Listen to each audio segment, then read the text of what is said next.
So how many people love Christmas and think that it is the happiest time of the year? How many people? How many people like Christmas, but also acknowledge it can be a difficult time for a lot of people?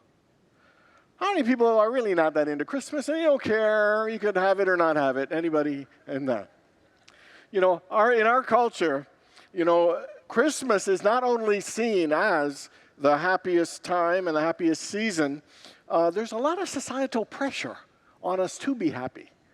A lot of societal pressure for us to feel good and pressure to celebrate Christmas in certain ways.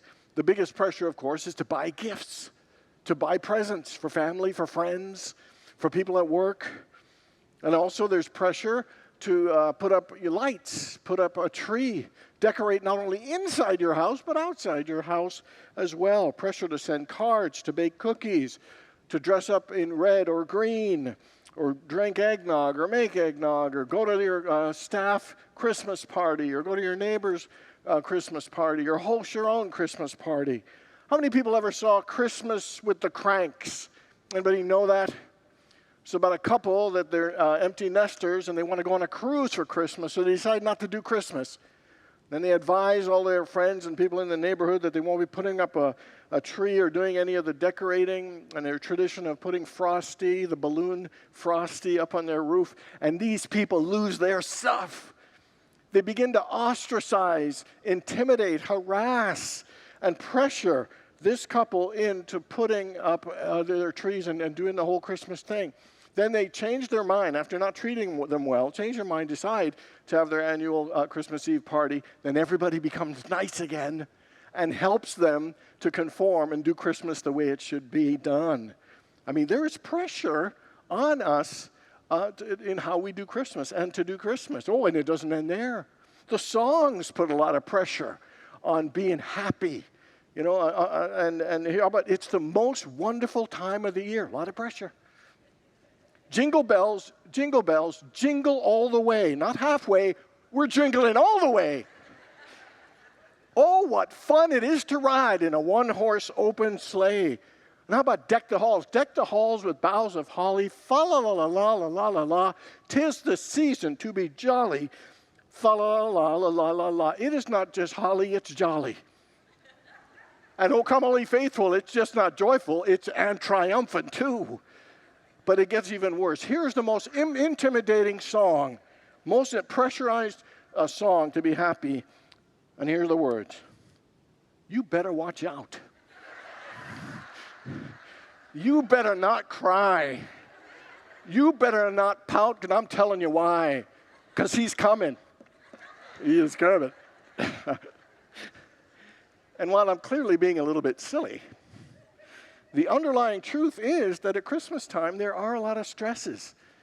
There are a lot of pressures to get a lot of stuff done that we're expected to get done.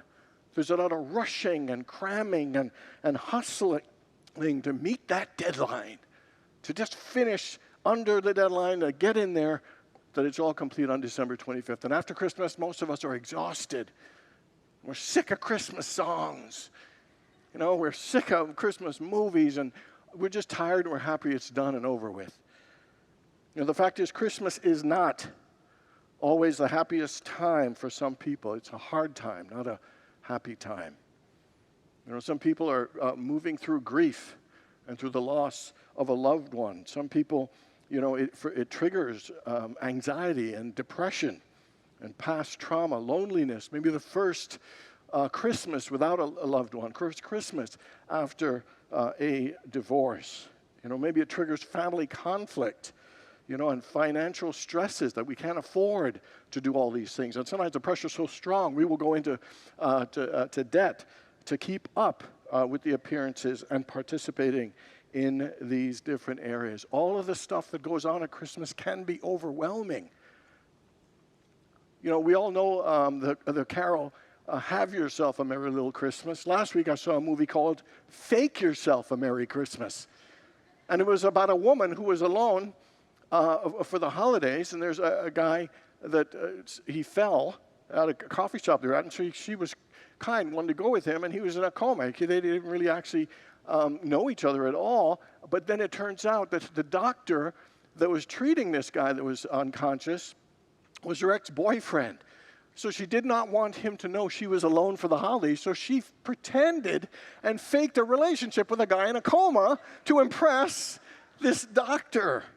I mean, sometimes the pressure to not just be happy, but to have people see you as being happy is so strong, we act in inauthentic ways. We will put on a nice face, a nice smile, say how good we are and how wonderful Christmas is, because we don't want to look bad. We want to fake it. We'd rather fake a Merry Christmas than not have one at all.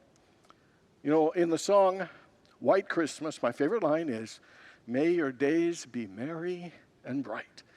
What a lovely affirmation. What a lovely intention. May your days be merry and bright. The song White Christmas debuted on December the 25th, 1941. On a radio show hosted by Kraft Foods. Yes, Kraft Macaroni and Cheese Food, that company, hosted it, and Bing Crosby was the singer. And then that thing became so popular. Do you know it is still today the greatest selling Christmas song in history? Oh, but even more, it is actually the greatest song in history of all songs and all types of songs. And it is a song that reminisces about an old-fashioned Christmas. There is a sadness and a yearning for an experience that once was, and, you know, being away from your family, you know, kind of being distant, and there's a sadness of it, and wishing it could be better, it could be bright, it could be merry and bright. And so Bing Crosby did not like singing that song, particularly when he went overseas. And to the troops, it was a #1 requested song, and he felt bad because it made them feel sad. But here's another interesting thing. The writer of the song, Irving Berlin, his son, who was 3 weeks old, died on December the 25th, 1928. So 10 or 12 years later, he was asked to write this song. And every December 25th, he and his wife went to the graveside. And so when he was asked to write this song that would be performed on December the 25th, his melancholy certainly came through the writing of this song about his yearning for something that he doesn't have anymore, yearning for something that is distant. But what I like about this is that even in sadness, even if you're feeling distant, even if it's a tough time, you know, there's still that intention of may your days be merry and bright. And so this morning, what I want to share with you is 3 things we can do when we're having difficulties at Christmas, when it is not an easy time to do to help us make our days as merry and bright as we can. So the first thing we need to do is to practice good self-care. You know, that kind of sounds kind of wishy-washy, doesn't it? Self-care is a good way to make your days merry and bright, but the fact is self-care is absolutely vital to our health and happiness. Self-care is absolutely vital to us being the best of ourselves for the people in our lives. The best thing you can do for your spouse is take care of yourself. The best thing you can do for your children is to take care of yourself. For people at work, in your community, is take care of yourself. Self-care seems to have a bit of a negative connotation, like you're soft or you're weak, because you need self-care. Sometimes we think it's selfish, but it is not selfish. It is actually sacred, and it is vital, and it is an absolute priority if we want to live our best lives. Sometimes society will say, do more, buy more, work more, eat more, decorate more. Everything's always on the more. But Spirit says, be still and know that I am God. One of the most powerful aspects of self-care is to quiet the mind and to refuel and renew by immersing your mind in the mind of God, by connecting to the source of peace, the source of love, the source of joy. You know, our souls are saying, don't pretend, don't fake, don't be inauthentic, practice presence. Practice knowing your oneness with the presence and power of Spirit. Know your true self, your authentic self, your spiritual self. 1 Corinthians 3 says, "You are the temple of the living God. The Spirit of God dwells in you." One of the greatest ways we can honor God is to honor our body temple. This is the vehicle, the gift through which we've been given to experience and express life. It is the great way to honor ourselves. Sometimes the aspects of self-care are so basic, we don't take it seriously. So let me ask you a few now. Are you getting enough sleep? Are you eating a well-balanced diet, a healthy diet? Are you getting enough exercise? Are you saying no to overcommitting yourself? Are you taking breaks? Are you doing something fun and playing? But here's the most important one. Are you being kind and gentle to yourself? Are you having compassion for yourself? And are you being patient with yourself? Because sometimes we can beat ourselves up and be brutal on ourselves when we are not acting or living up to some level or standard. Sometimes we need to pause and ask ourselves a question. Where in me needs some care and attention?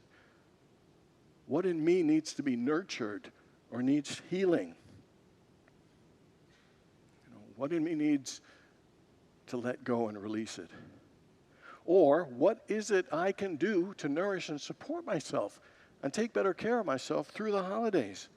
What would it take for me to have an enjoyable, well-balanced holiday season? Maybe it's to get more exercise. Maybe it's to see your therapist during the holidays. Maybe it's to read more or do more meditation. Maybe it's to take a daily nap. Maybe it's to drive around your neighborhood and see the lights. Maybe it's to watch more Hallmark movies, Christmas movies. Or maybe to stop watching them. I don't. So what can you do to practice good self-care during this holiday season? Because it'll not only make you feel merry and bright, it'll make the people around you feel merry and bright as well. The second thing we can do is to create new Christmas traditions. In Unity, we are always reminding ourselves, and one of our principles is we are co-creators. We are creators. And so that if Christmas isn't working, and it is not as meaningful and fulfilling as we would like it to be, we can create some new experiences, some new traditions around our Christmas. We don't have to be stuck in the same traditions. We can create a new Christmas experience based on the context of what's going on in our lives right now, based on what is our specific needs and dynamics, and to be able to support those in the right way, rather than just falling into the cookie-cutter way that we have acted and behaved and experienced Christmas. Tradition is beautiful, but tradition is meant to serve us, not imprison us. A woman comes home with a leg of ham, and she's preparing it for Christmas, and then she cuts off a third of the leg, and then she grew up with her mom doing that same tradition. They cut off a third of the leg, and so she wondered, why we do that? What's the reason we cut that off before we bake the ham? She calls her mom and says, "Mom, why do we do that?" She says, "Well, I actually don't know. My mom did it all the time. It was just our family tradition." And so she calls her grandma and says, "Grandma, why did you teach Mom to cut off a third of the leg of the ham before we baked it?" And she says, "Well, when your mom was a little girl, our oven was so small we couldn't fit it all in, so we had to cut a third of it just to get it cooked." And that sounds like a silly thing, but sometimes we're doing traditions that we're so attached to that we think we have to do it. You don't have to. You can create your own tradition. You can create new experiences in Christmas. You're not bound to the past. You can create new tradition. And every Christmas does not need to look the same. New traditions we can create include this. We can have a Christmas hike or nature walk. We can create maybe a Christmas picnic. Maybe we can, instead of hosting Christmas, maybe we could travel. And if we travel for Christmas, maybe we can host. Maybe it's about trying to bake healthier Christmas foods and snacks. Maybe it's trying food from a different culture. If you're not into the turkey and stuffing thing, maybe you could have a seafood Christmas, or sushi Christmas, or Indian food Christmas, or steak Christmas. Why do we need to limit it to one? That's tradition. If you're enjoying it, great. But why not try something else and create something new? Maybe having no gifts and focusing on experiences together. When my nieces and nephews, which I have 21 of them, but at the time when there was only like about 6 or 7, is that I would not buy them gifts because there were 10 of us and there were parents, grandparents, aunts, and uncles like crazy. They got gifts. And so I would take them all to a movie and then take them out for pizza. It was so fun. It was so wonderful. And I felt good creating an experience for them. And so maybe we could play games. Maybe we could have a Christmas puzzle. Maybe we could make a Christmas homemade ice cream contest, rollerblading, anything. We can create literally anything we want. I know a friend who's got a gingerbread contest with their kids. I mean, there are all kinds of things that we can do. Maybe lighting candles and sharing our gratitudes instead of Christmas. Maybe have a Christmas jam session. Like if you and your buddies, play music, maybe have a little Christmas jam session together. Or you can revive old childhood memories that you used to do. Like my mom used to bake homemade bread on Christmas Eve. Oh, it smelled so good. And with some butter on it, we just ate that, and it was just so good. We used to make ginger beer and snow angels. That was back in Canada, but you know what I'm saying. Whatever was a tradition back then, I mean, why not try and revive it now? Christmases can look different and yet be still wonderful. But you got to be willing to be a little bit creative and flexible. Sometimes we can be, because life does not always go the way that we want. Sometimes there are surprises, sometimes things just happen that were totally unexpected, and we can't be rigid and inflexible. Because otherwise, that's going to lead us to frustration, upset, and disappointment. We think our Christmas got ruined because it didn't go the way that we wanted. No, it just went differently. And it still can be good, trusting that all things are working together for our highest good, that there is divine order there. I've mentioned this old beatitude that they didn't use that they really should have, and it's, blessed are the flexible, for they shall not be bent out of shape.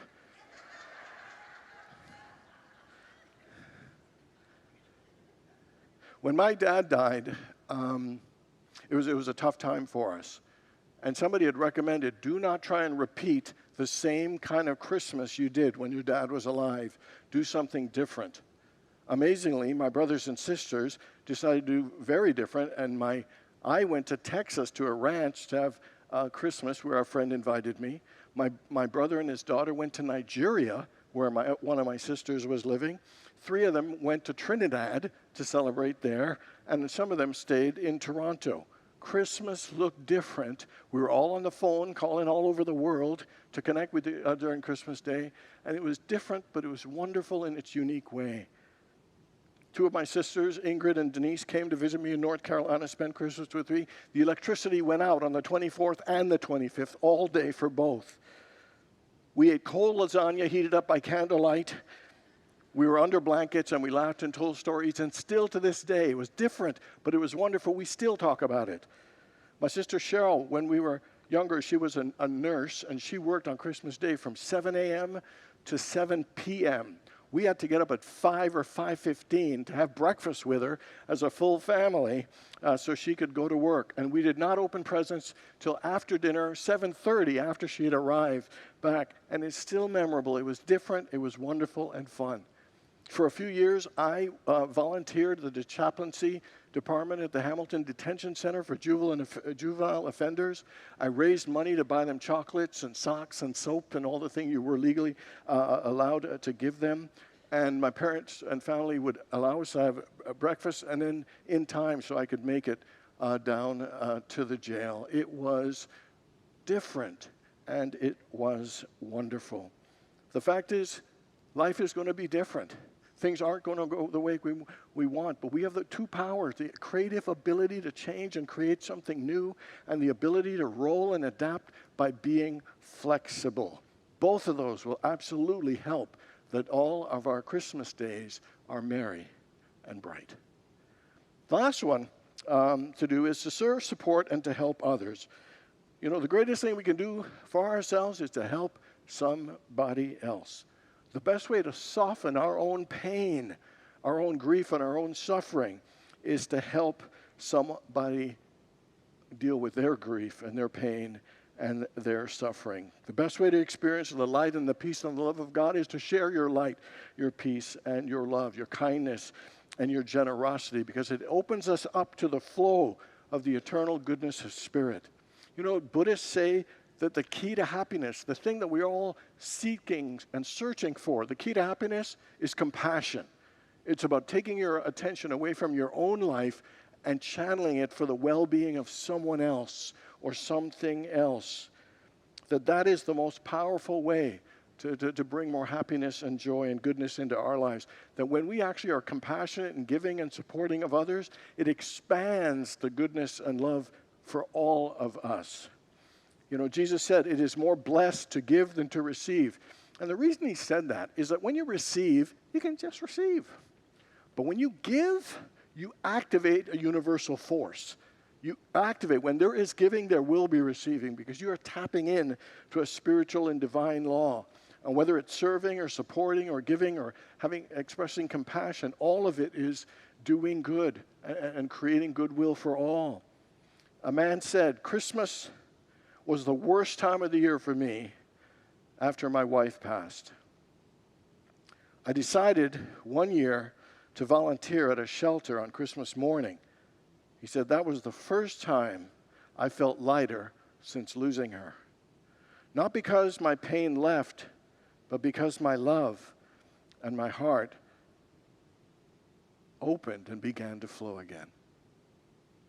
You know, sometimes we think that serving, sometimes we think that giving and volunteering, it's heavy, it's hard, you know, it's time-consuming, it'll take a lot out of us.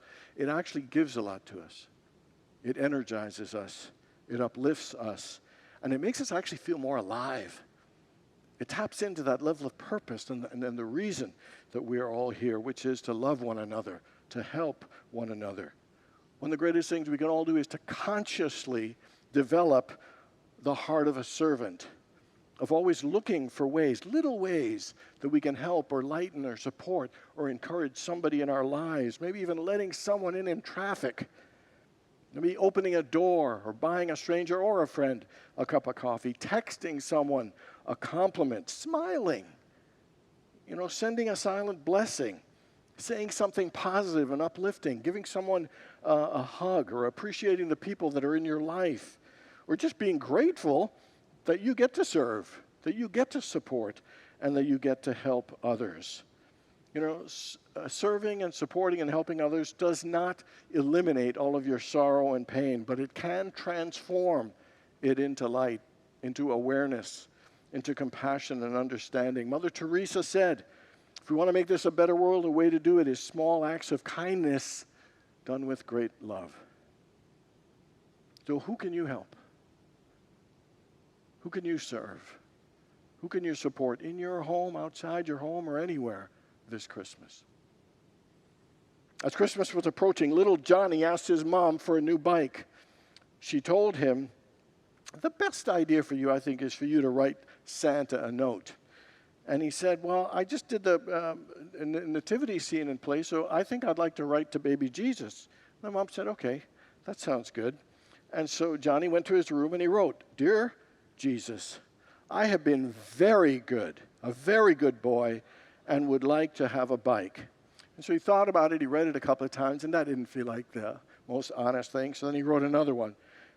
Dear Jesus, I have been a good boy most of the time and would like a bike.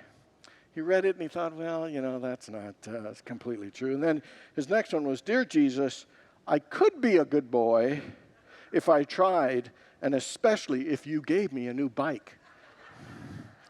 And he read that and he still wasn't satisfied. He was frustrated, so he decided to go for a walk. He walks around the block and he sees this little nativity scene in the front of somebody's house, and there's a little small statue of the Virgin Mary in front of the house. So he walks up to it and he kind of looks both sides, grabs it and puts it under his coat, takes it home and puts it under his bed, and then he wrote, Dear Jesus, if you ever want to see your mother again, you better give me a bike.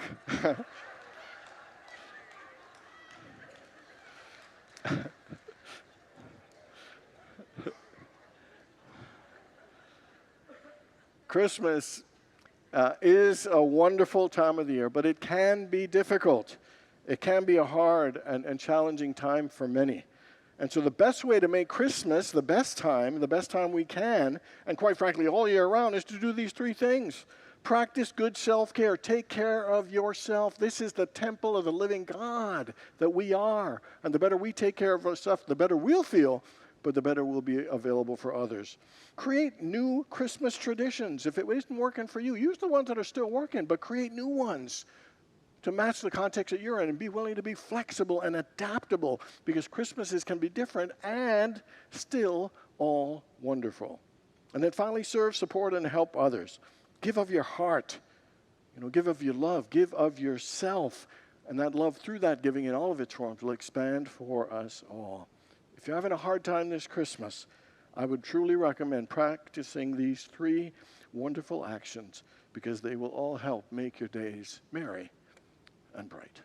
God bless you all.